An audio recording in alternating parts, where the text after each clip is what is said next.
Akhil Bharatiya Congress committee के सचिव सह प्रभारी बिहार मोहम्मद शाहनवाज आलम अपने तीसरे चरण के दौरे पर मुंगेर पहुंचे और कांग्रेस कार्यालय तिलक मैदान में पत्रकारों को दिए गए बयान में उन्होंने देश के प्रधानमंत्री नरेंद्र मोदी और बिहार के मुखिया नीतीश कुमार को आड़े हाथ लिया। वहीं अखिल भारतीय कांग्रेस कमेटी के सचिव सह प्रभारी बिहार मोहम्मद शाहनवाज आलम अपने तीसरे चरण के दौरे पर मुंगेर पहुंचे और कांग्रेस कार्यालय तिलक मैदान में मुंगेर जिला कांग्रेस कमेटी के तत्वावधान में आयोजित भारत के प्रथम प्रधानमंत्री पंडित जवाहरलाल नेहरू की जयंती समारोह में हिस्सा लिया। इस मौके पर कांग्रेस पार्टी के प्रखंड से लेकर जिला मुख्यालय तक के नेताओं व कार्यकर्ताओं ने हिस्सा लिया। इस मौके पर उन्होंने पत्रकारों को दिए अपने बयान में देश के प्रधानमंत्री नरेंद्र मोदी और बिहार के मुख्यमंत्री नीतीश कुमार को आड़े हाथ लेते हुए कहा कि झारखंड के विधानसभा चुनाव में इंडिया गठबंधन की सरकार हम लोग बनाने जा रहे हैं, क्योंकि झारखंड और मोर्चोड़ जनता इनका जादू नहीं चला। वहीं एनडीए के गठबंधन द्वारा झारखंड की मैच्योर जनता को आपस में तोड़ने की इनकी साजिश नाकाम हो गई, जिसमें ये सभी फ्रस्ट्रेशन में आ गए और देश के प्रधानमंत्री जैसे लोग भी अपने संबोधन में बेटी रोटी माटी जैसे बातें करने लगे हैं।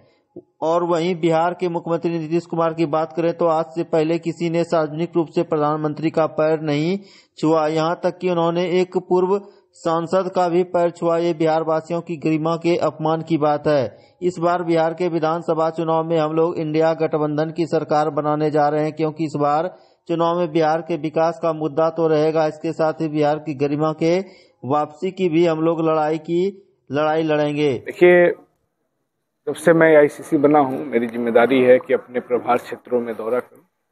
उसी के तहत मैं तीसरा चरण है मेरी दौरे का और उसमें इस जिले में मैं आया हूँ, संगठन की समीक्षा कर रहा हूँ। बिहार में चुनाव कभी भी हो सकता है, जिस तरह के हालात बने हुए हैं, तो उसको लेकर के चुनाव की जो अपनी तैयारी है इस पर भी हम लोग बात कर रहे हैं। मुख्य काम है संगठन को चुनाव के लिए तैयार रखना, उसी के लिए मैं आया हूँ। जैसे कि उपचुनाव है, झारखंड में भी चुनाव है, पहला फेज का चुनाव समाप्त हो चुका है।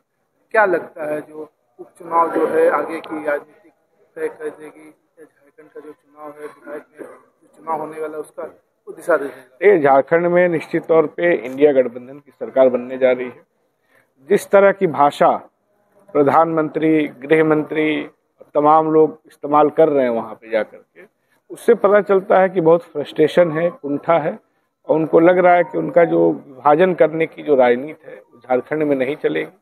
और इसीलिए हमने देखा कि प्रधानमंत्री स्तर के लोग भी माटी बेटी और क्या क्या पे उतर रहा है। ये उनकी कुंठा दिखाता है। लेकिन मेरा मानना है कि झारखंड के लोग बहुत मैच्योर हैं पॉलिटिकली, बीजेपी को नकारेंगे। जो भी उद्योग धंधे एक ज़माने में लोगों को रोजगार दिया करते थे वो सब अगर आप बिहार में देखें तो अब खत्म हो गया है, यहाँ भी बहुत कुछ बचा नहीं है। एक ज़माने में उत्तर प्रदेश के, खासतौर से पूर्वी उत्तर प्रदेश के हर परिवार के लोग जो संयुक्त बिहार हुआ करता था वहाँ आके रोजगार करते थे। तो एक ज़माने में जब तक कांग्रेस की सरकार थी बिहार दूसरे राज्यों के लोगों को भी पालता पोसता था। लेकिन अब आप देखिए हालत किस तरह का हो गया, पलायन एक बड़ा मुद्दा बनने जा रहा है। तो इन्हीं सब मुद्दों पे हम लोग चुनाव भी लड़ेंगे। बिहार का चुनाव जो होने वाला है क्या कहें उसके विषय में? बिहार के चुनाव में इंडिया गठबंधन की सरकार बनेगी। और सबसे जो दुखद है, अब देखिए आज से पहले किसी भी बिहार के मुख्यमंत्री ने सार्वजनिक तौर पे प्रधानमंत्री का पैर नहीं छुआ। यहाँ तक कि एक पूर्व सांसद का भी नीतीश जी ने पैर छू लिया। ये पूरे बिहार का अपमान है, यहाँ के लोगों के गरिमा का अपमान है। पहले भी कांग्रेस की सरकारें थी, कांग्रेस का प्रधानमंत्री केंद्र में भी होते थे, कभी किसी ने नहीं देखा होगा, किसी बूढ़ पुरानिया से पूछिए, कभी ऐसा नहीं।